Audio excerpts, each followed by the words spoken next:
Today, we're going to be talking about helping our healthcare heroes fight burnout, which is something that's near and dear to my heart, being that this is something that I have dealt with in the past, and that it was so bad that I actually had to leave my position.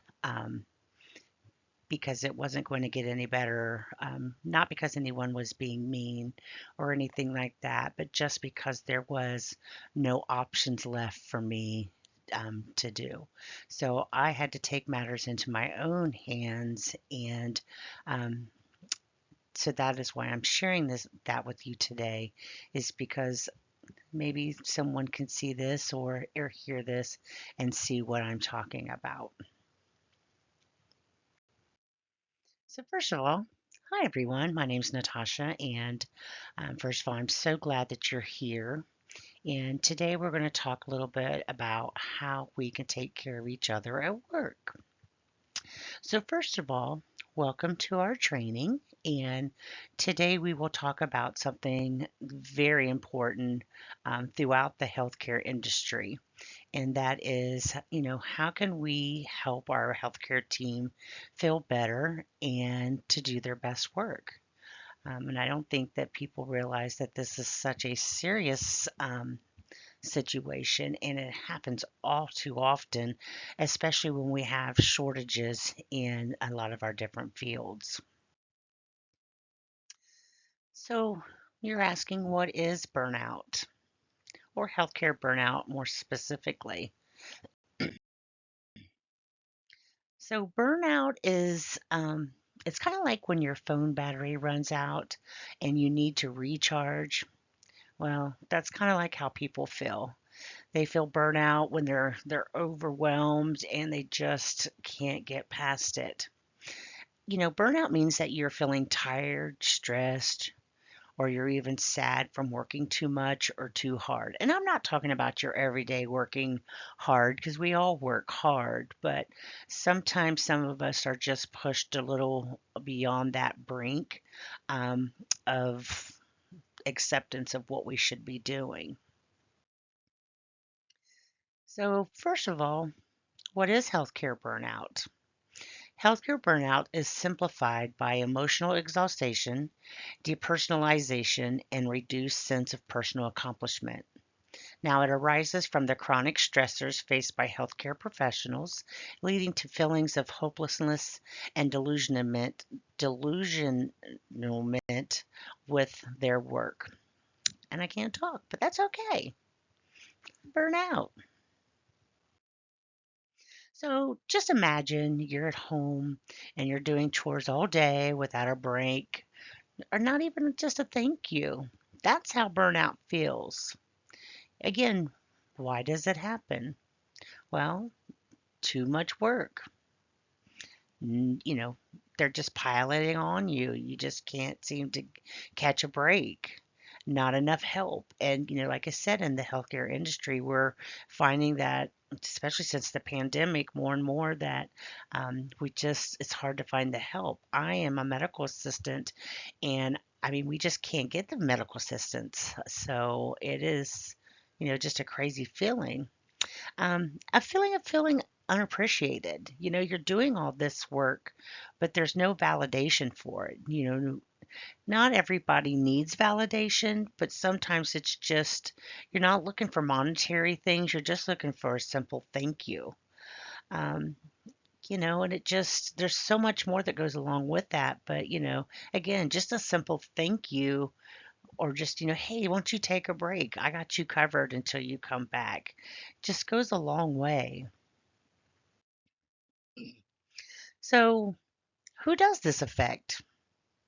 Our healthcare heroes, like doctors, nurses, they can feel burnout. Medical assistants, pharmacists. I mean, have you ever been in a pharmacy line? I mean, they're just cranking those things out all day. And when they do, it affects everyone. It just trickles down to the whole team. Um, Again, it shows here who it affects: nurses, doctors, office managers, any kind of helpers in the hospital, social workers. I work in a very big behavioral health area, and, just that's a lot to deal with on itself, not to mention that there is a waiting list for these families to get into. So, it can be overwhelming at times. Why does it matter? Well, burnout doesn't just hurt workers, okay? It hurts our patients too. We want everyone to feel safe and cared for. So, why burnout is a big deal? Well, again, burnout doesn't just hurt workers, it can hurt patients, and we want everyone to feel safe. Tired workers make more mistakes. Patients don't get the best care that they should be getting. And like myself, people quit their jobs. They just feel hopeless and that they just can't do anything. And it's just very frustrating. So, it's a reality in today's society. Again, even small things like saying thank you can make a huge difference. Um, what are some things that we can do to help? Well, take that break. Take the time to just take yourself out of the situation and take that break. Talk to someone. Not necessarily venting like you're complaining, but, just talk to them. How are you feeling? These have your feelings validated. That's important, I think. And then again, there's that thank you. We can't say thank you enough to people. It's just a very easy two words to say thank you. And it means a lot to a lot of people and takes a second to say it. I call it the three T's. So, experts say that when we work together and support each other, burnout does go down.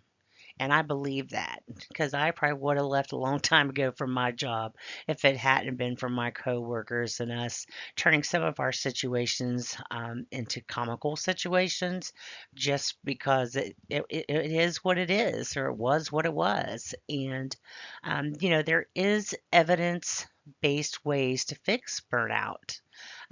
Use teamwork. There's no I in team, so don't feel ashamed to lean on your team for that support. Again, give support. Make fair schedules. Now, not all of us worked on like schedules where some people come in this day, this time. Some of us, worked 7 to 3:30, whatever your hours may be. But being fair about coming into work and staying at work, making sure we're all pulling our weight. Sometimes we see salaried people getting away with things that hourly people don't get away with. And that's a concern. And it just, in the long run, causes burnout because these people are at work all day long, especially in the administrative side of it, and they just feel like they don't ever get a break. They never get out, and they're stuck. And it's just not cool. And managers, they're important, and they can help by making work a happier place. you know, they feel it too because they're talking to all kinds of leadership and meetings and everything, but you're still a manager. You still have to listen to your staff. Encourage them to do wellness programs. A lot of hospitals have wellness programs that you can join and celebrate the big wins. There is big things that you can celebrate. You finished a project on time. You got QI stuff done. There's just so much to celebrate, and we should be doing that. When we help our team, we help our patients and our whole community. And I stand by that because happier workers equal better care. And better care equal healthier people. It's common knowledge. So let's work together. We're all in this together. So let's take time to make work a great place to be. Okay? Be kind.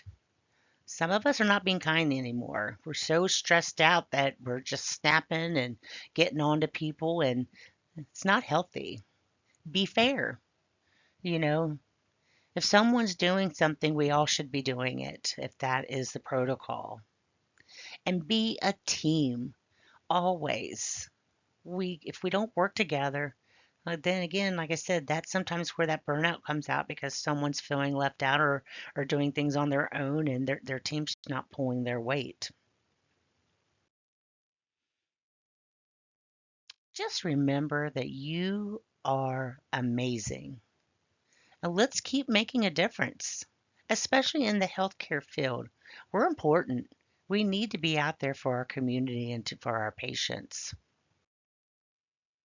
I just want to thank you. Again, this is just a short little slide and video about something near and dear in my heart, but I hope you learned something from it today, and I appreciate you.